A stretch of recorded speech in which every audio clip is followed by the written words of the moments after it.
हम सब चाहते हैं कि जिंदगी में कामयाब हों, लेकिन क्या कभी ये सोचा है कि दिमाग ही हमारी सबसे बड़ी ताकत या फिर सबसे बड़ी कमजोरी हो सकता है? आज हम इसी रहस्य से पर्दा उठाएंगे और ये सीखेंगे कि अपने दिमाग को सफलता के लिए ट्रेन कैसे किया जाए। तो एक सवाल जो अक्सर पूछा जाता है, क्या जो लोग बहुत ज़्यादा कामयाब हैं उनका दिमाग हमसे कुछ अलग होता है? देखिए, न्यूरोसाइंस का जवाब आपको शायद हैरान कर दे। इसका लेना देना आपके दिमाग की बनावट से नहीं है, बल्कि इस बात से है कि आप उसे ट्रेन कैसे करते हैं। मतलब सफलता सिर्फ किस्मत या अच्छे जीन्स का खेल नहीं है, ये असल में आपकी आदतों और आपके माहौल का नतीजा है। ये दोनों चीजें मिलकर आपके दिमाग की असली ताकत को बाहर लाती हैं। पता है, आपकी सफलता की पूरी कहानी वो आपके दिन के पहले घंटे में ही तय हो जाती है। न्यूरोसाइंटिस्ट जिसे गोल्डन आवर यानी सुनहरा घंटा कहते हैं, और यही वो वक्त है जब आप अपने दिमाग को जीत के लिए तैयार कर सकते हैं। तो अपने दिन को सही तरीके से शुरू करने के लिए पहले हमें अपने दिमाग के अंदर चल रहे संगीत को, यानी इसकी चार मुख्य लय को समझना होगा।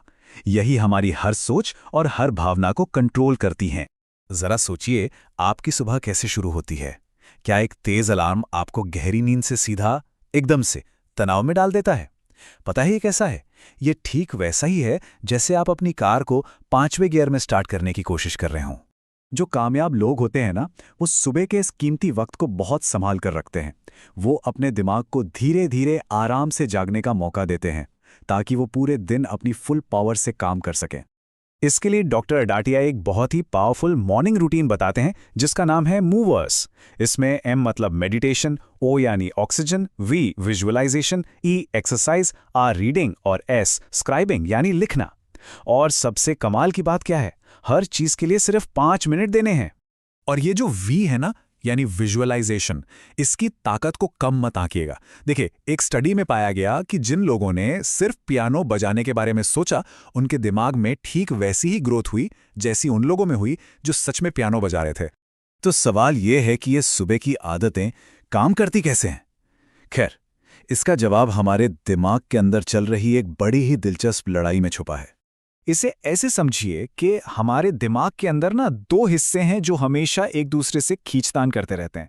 एक तरफ है हमारा इमोशनल चौकीदार, जो किसी भी खतरे को देखकर तुरंत रिएक्ट करता है, और दूसरी तरफ है हमारा लॉजिकल सीईओ, जो सोच समझकर शांत होकर फैसले लेता है। अब चौंकाने वाली बात पता है क्या है? स्टडीज बताती हैं कि ज्यादातर लोगों के दिमाग पर 80% टाइम ये चौकीदार ही हावी रहता है। और यही वजह है कि हम अक्सर बिना सोचे समझे काम कर जाते हैं, चिंता करते हैं या फिर तनाव में रहते हैं। तो यहाँ पर लक्ष्य चौकीदार को खत्म करना नहीं है, वो तो मुमकिन भी नहीं। असली मकसद है अपने सीईओ को, यानी हमारे फ्रंटल कॉर्टेक्स को इतना मजबूत बनाना कि वो इन जल्दबाजी वाली प्रतिक्रियाओं को सोचे समझे फैसलों में बदल सके। पर रुकिए, ये ट्रेनिंग सिर्फ सुबह के लिए नहीं है। आप दिन भर कुछ सिंपल सी ब्रेन एक्सरसाइज करके अपने सीईओ दिमाग को और भी पावरफुल बना सकते हैं। पहला वर्कआउट है अपनी अल्फा स्टेट को जगाना। ये वो स्टेट है जब आप शांत और फोकस्ड होते हैं। इसके लिए बस कुछ मिनटों के लिए अपनी आंखें बंद करके बैठ जाइए या फिर नंगे पैर घास पर चलिए। आप यकीन नहीं करेंगे, ये आपको तुरंत शांत और फोकस्ड महसूस कराएगा। दूसरा वर्कआउट है नीरसता को तोड़ना, क्योंकि जब हम रोज एक ही जैसा काम करते हैं ना, तो हमारे दिमाग की ग्रोथ रुक जाती है। तो इसका इलाज क्या है?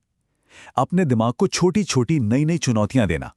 जैसे कभी अपने उल्टे हाथ से ब्रश करके देखिए, या ऑफिस जाने के लिए कोई नया रास्ता पकड़िए। ये छोटी छोटी चीजें आपके दिमाग को नए रास्ते बनाने पर मजबूर करती हैं। इससे वो तेज और फ्लेक्सिबल बनता है और किसी भी चैलेंज के लिए तैयार रहता है। और तीसरा वर्कआउट, वो असल में एक सोच का बदलाव है। न्यूरोसाइंस की एक मशहूर कहावत है, जो न्यूरॉन्स एक साथ फायर करते हैं वो एक साथ जुड़ते हैं। इसका मतलब यह है कि अपना टाइम मैनेज करने के पीछे मत भागिए, अपनी एनर्जी को सही जगह लगाइए, क्योंकि आप जिस चीज पर अपना ध्यान लगाएंगे, आपका दिमाग उसी में एक्सपर्ट बन जाएगा। तो इस सारी ट्रेनिंग का आखिर मकसद क्या है? असल में ये सिर्फ आपके दिमाग को बदलने के बारे में नहीं है, बल्कि ये आपको अपनी पूरी हकीकत, अपनी पूरी दुनिया बदलने की ताकत देता है। देखिए, टाल मटोल की आदत को तोड़ने के लिए कोई रॉकेट साइंस नहीं चाहिए। आपको बस एक छोटा सा काम करना है। किसी मुश्किल काम को सिर्फ 5 मिनट के लिए शुरू कीजिए, और फिर उस काम को अपने किसी बड़े मकसद, किसी बड़े सपने से जोड़ दीजिए। बस इतना ही काफी है। और आखिर में डॉक्टर अडाटिया एक बहुत ही पावरफुल मिसाल देती हैं, जिससे ये पता चलता है कि हम अक्सर खुद को ही आगे बढ़ने से कैसे रोकते हैं। जरा सोचिए, कि आपकी जिंदगी एक फरारी कार की तरह है। बहुत तेज, बहुत पावरफुल। आप उसे बहुत तेज भगा तो सकते हैं, लेकिन क्या आपको पता है कि सही वक्त पर ब्रेक कैसे लगाना है? असल में होता क्या है कि ज्यादातर लोग तब तक नहीं रुकते जब तक जिंदगी खुद जोर का ब्रेक न लगा दे। ये ब्रेक हो सकता है कोई बीमारी, नौकरी का छूटना या कोई और बड़ा संकट। लेकिन जो कामयाब लोग होते हैं ना, वो अपने अंदर के ब्रेक का इस्तेमाल करना सीख लेते हैं। वो अपने ट्रेन्ड दिमाग का इस्तेमाल करके सही समय पर रुकते हैं, सोचते हैं और फिर एक सोची समझी चाल चलते हैं। तो आखिर में ये सवाल अपने आप से पूछने वाला है, आप कौन सा ब्रेक इस्तेमाल कर रहे हैं? जिंदगी का लगाया हुआ बाहरी ब्रेक या अपने दिमाग का ट्रेन किया हुआ आंतरिक ब्रेक? क्योंकि आपका जवाब ही ये तय करेगा कि आपकी सफलता की गाड़ी कितनी दूर जाएगी।